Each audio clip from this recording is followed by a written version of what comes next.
Our Protoss player Hosa starts at the top of the map in the red. It's the one player who was able to put on point on the scoreboard. It is... Hosa, San!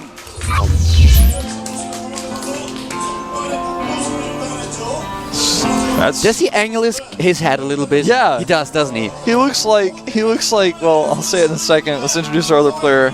Blue player at the bottom right for the team FXOpen. The villain of the team. He is... FXO, the best!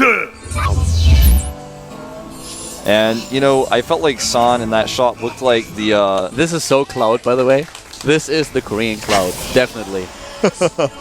The image of San reminds me of that, I don't know what it's called, but in Super Mario 64, on the Hazy Maze Cave, I don't know exactly what it's called. I think it's called Hazy Maze Cave, where you go down into the area where there's the water and you jump on this blue water creature. That's what he looked like to me with how he angled there. Like, if he just wore a blue suit and looked like that, man, I would ride him around in the water and he would take me places I wanted to go. Okay. Well, by the way, we have gas taken for the best, which is what most people would expect. You know what I think when you see this, you know how girls tilt their head a little bit to the side when they see something cute like a cat or an animal, and they go like tilt their head a little bit to the side and they're like, oh, this is a little bit the same thing. Okay, I can see that, yeah. Alright. Well, San is going to come in here. He will actually have the opportunity to scout the gas, as he did not wall. He's not even going to hide it. He's like, I'm just going to let you know I took gas here. And he's like, please look at it. Don't touch, though. No flash photography. And the probe says, alright, I've saw what I wanted to see. Uh-oh, look at this. That was uncalled for what this probe is doing. And the Marine will attempt to punish him. Probes are really mean. I mean, I've realized this a long time ago. As a Zerg player, this is what you have to deal with. The probes are just really, really mean. They look nice and shiny, and you actually think that they are cute and well-behaved, but no, they're not. Look at it, he even bullied the automaton just then. He pushed him out of the way. It's always the same thing, and I'm trying to... I don't know. This is actually the reason why the Overmind tries to take over the world. Probes bully them when he was in school. When he was in a chrysalis, he was trying to grow. He's got the Cerebrits trying to teach him about life, and the probes are bullying him. He comes home to the Cerebrits, and he's like, that probe zapped me again, and as soon as I tried to turn around, I realized I was in a chrysalis, so I couldn't move, and then he just came back again. The Zerglings couldn't even catch him, no matter what. The Zerglings is trying to defend the hatchery. He keeps putting pylons down. I can't build my empire. This is exactly what I'm talking about. Probes are mean. Well, we see a factory, we see the reactor as well on the barracks, and so far it's looking like textbook Marine tank play. We have the robotics now, of course, for the Protoss player, and so far we don't see an expansion. This SCV may proxy a starport, but actually that's possible, but he's looking for pylons as well as the other possibility. He doesn't have a second gas. It looks like he's just going to stick with keeping this in his main. He's not going to go for cloak or anything like this. Won't have enough gas to do that. He may actually just make medevacs out of that starport with only the one gas as well. I mean, you just need so much gas to produce Banshees and tanks and get the Marines out. Consistently continue to produce Banshees. Well, that probe didn't see much. Yeah, well, he knows that there's no expansion at this point in time for his opponent, and with the gas that he spotted earlier on, this is of course something that he already anticipated, but therefore still no expansion for San, who is just playing it really safe here. Yeah. Once they have this robotics are a lot faster, he wants to get some scouting going, that he knows exactly what's going on in his opponent's main base, and starts now with the expansion, but a lot later than he would usually do it. This timing will allow him to cancel if need be with the Observer coming out, but yeah, with the super fast Robo, he's going to be totally in the know. We do see a switch here. No, actually, he made a second reactor. He's reactoring Hellions out, and this will be spotted. It's going to be Marine pressure with Hellions to follow. Hellions that will likely be elevated. All of these units can be elevated. This is a unique way of doing a timing attack off of one base with factory tech. The best is showing us that he can be flexible with what he does here. Quite flexible. Yeah, but he basically does exactly what you predicted when he was chosen. Yeah. Yeah, he's on the move right now, and of course we have the first Immortal being chrono boosted here for San. He tries to be ready in supply. We have a slight lead for the FXO player. The best is ahead, and Army supply as well with 35 to 21. He's not holding that Nexus. If the best doesn't want him to, he cannot. He will have to cancel. And he's going to do it the last second here. If he tries to hold this Nexus, I think he will. He tries. Son, you're crazy, man.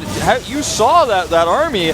That amount of Hellions, the medevacs coming out here, and there's more to rally. Yeah, but he has the warp-ins, and I think he might be able to pull it off. He has to have a really great control here, but so far, the best is really hesitant of approaching this army. The force field are okay, just buying some time. Warps in additional Stalkers, and here we go. He Look at this DPS, though. I mean... It's a lot. Still, he was swapping in additional units. He doesn't pull any probes, though, and had too many Marines. He doesn't deal with the Marines at all. Yeah, there's more and more Immortal damage being taken here, but the Immortals are not good against Marines. The Immortal will fall. The Hellions still in the mix as well, and look at this, with just 3 Stalkers, just 2, and the DPS of this, like I said, man, San was crazy to think he could hold that Nexus. There's already too much DPS in the main base, and as you just could see on the screen, we have a couple of units on the low ground as well that he didn't use just yet. Now he realized it. Takes them in with the entire rest of his army, moves up the ramp and is straight into the main base. Can take down the last few Stalkers here, and San sure is in trouble now. Great micro on the Stalkers, but you can see he can just, several of these Marines so low on hit points, but he can never finish them off with the medevac ceiling there. And this is going to be the end as more units rally across. He's doubling the supply now. The Hellions coming into the mineral line. GG! Well, the best. That's the best for you. All right. That is how he plays. That was definitely the best that he could do. Yeah.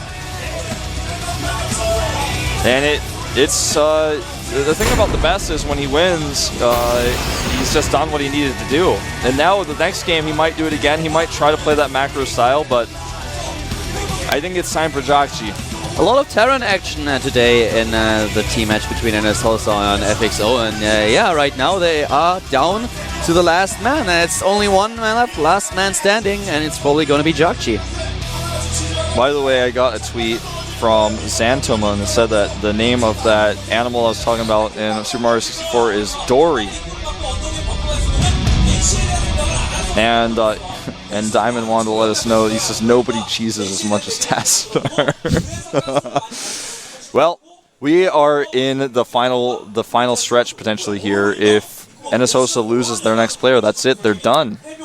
It has to be Jakji here. It has to be, man. And Jakji, this is so hard. I mean, think about it. If you're Jakji and you defeat, let's say you defeat the best. Whatever he throws against you, you hold it. And then suddenly you're up against 2 really great Zerg players. Lucky and Leonok. And Tiga is gone. The maps that we currently still have are Entombed, Ohana, Antigua, and Muspelheim, because the next map is going to be Cloud Kingdom.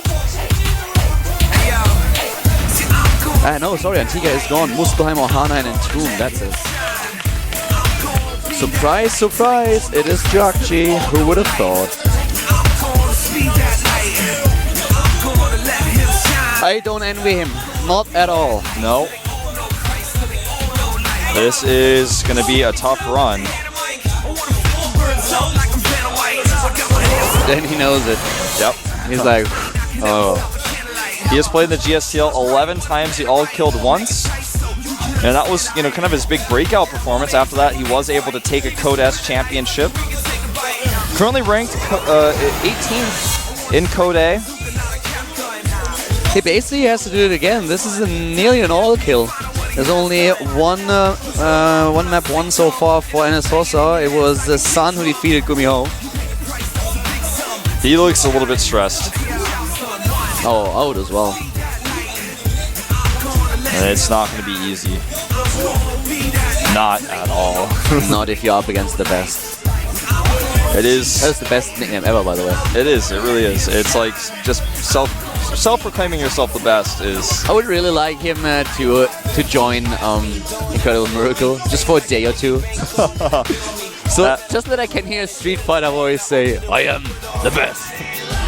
Well, we are going to see the best versus Jakji, the last player for NSHosa after a quick 5-minute break. See you guys then.